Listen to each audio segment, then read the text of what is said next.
رمضان المبارك، كل عام وأنتم بخير.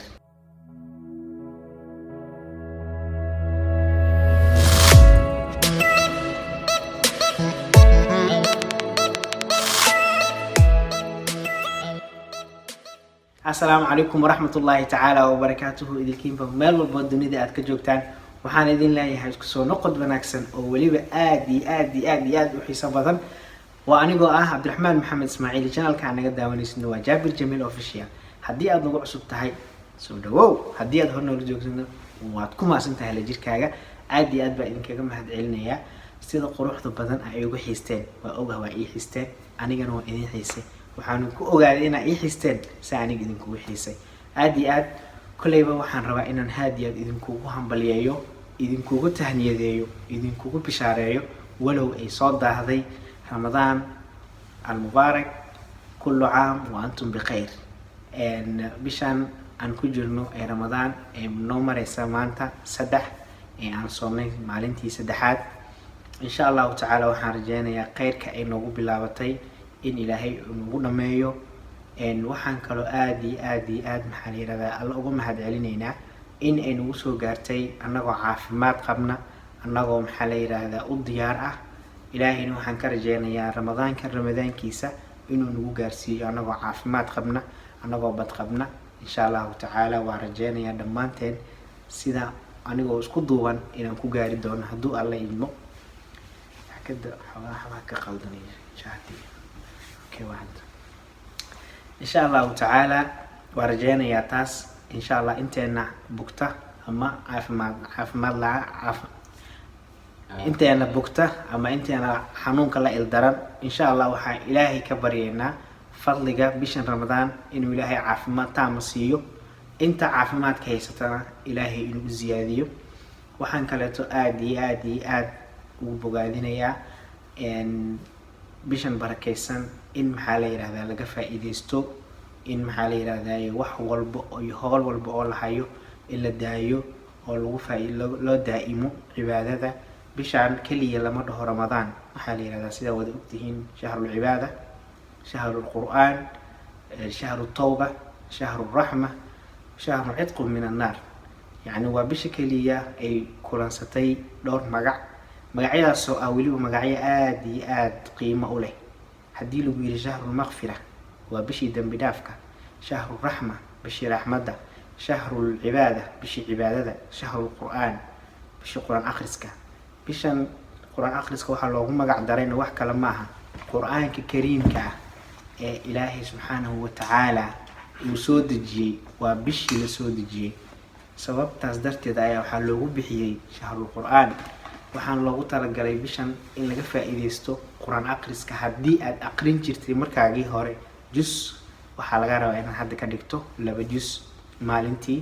haddii aad xisib aqrin jirtay inaad ka dhigtid juz. haddii aad aqrin jirtay maqro inaad ka dhigtid xisib ama juz inaad kaamishid insha Allah ta'ala. waa bisha kaliya muslimiinta haddaan nahay muslimiin gaar inoo ah. sida wada ogtihiin adduunkan aan ku noolnahay waxaa jira diimo aad u fara badan kala duwan, laakiin ilaahay subxaanahu wa ta'ala wuxuu inoogu deeqay in ilaahay uu naga dhigay dad muslimiin ah, inoo yeelay bil inoo gaar ah. bishaas oo ah bil aad u qiimo badan. inta soo gaartay oo ilaahay caafimaad ku soo gaarsiiyey ilaahay maxaa la yiraahdaa inay ilaahay ugu mahadceliyaan. inta aan soo gaarin ee u hooyatay gurigoodii saxda ah Allah u naxariisto, Allah yarhamuhum. inta maxaa la yiraahdaa caafimaad darteed aan la soomi karinna ilaahay waxaan uga baryayaa bifadli bisha Ramadaan inuu ilaahay caafimaad taam siiyo insha Allah ta'ala. dhammaanteena aan isku wada duceyno, aan is wada cafino, aan isku sabarno. dhammaanteenba midka kale ha u duceeyo. bishan Ramadaan waa bil aad u qiimo badan runtii. ducooyinkana lagu aqbalo.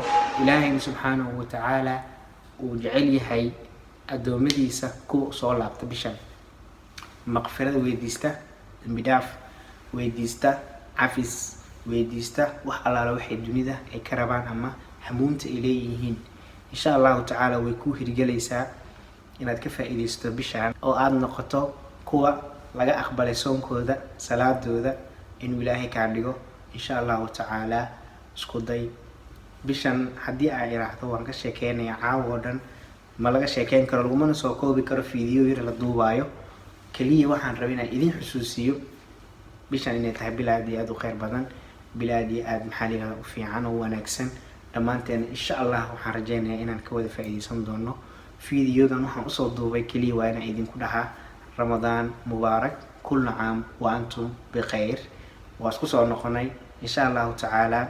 hadduu ilaahay iraahdo fiideoyada halkeeni ayay noogu sii socon doonaan, walow way iska jiraan mararka qaar يعني مر والبا ديار لو maaha in wax la duubo, mar walba diyaar loo maaha in wax la sameeyo. insha allahu tacaala waan rajeynayaa sida ugu fiican, uguna quruxda badan, uguna wanaagsan aan wax idinkugu soo gudbiyo. mar walbana waan jeclahay insha allah. aad iyo aad baan idinkugu xiisay. waxaan aad ugu sii xiisay waxay tahay commentiyadiina aadka u quruxda badnaa iyo welibana sida quruxda badnaa oo mar walba aad ii dhiirigelin jirteen inaan hor ugu socdo, talaabadeedana ay hor u socoto. insha allah weli waa idinkaga fadhiyaa, waan idinka sugayaa hadduu ilaahay yiraahdo. haddaba waxaan kusoo gabagabeynayaa fiideogayga intaas insha allahu tacaala. xiisada aan idin xiisay darteed baan idinkugu soo duubay fiideogan, iyo inaan idin dhaho ramadaan mubaarak, iyadoo welibana aan ogahay inaan kasoo daahay hambalyada ramadaan mubaarak inaan idin soo yiraahdo. hadda ayaan idin leeyahay insha allahu tacaala. ilaahay waxaan ka baryeynaa khayrka uu noogu bilowday inuu ilaahay noogu dhameeyo. dhammaantiinna waxaan idin leeyahay kullu caam wa antum bikhayr. nabad ku sooma, nabadna ku ciida insha allahu tacaala. fiideogan fiideoga xiga intaan ku kulmi doono waxaan idinkaga tegayaa sida iyo nabadiino. wasalaamu calaykum waraxmatullaahi wabarakaatu.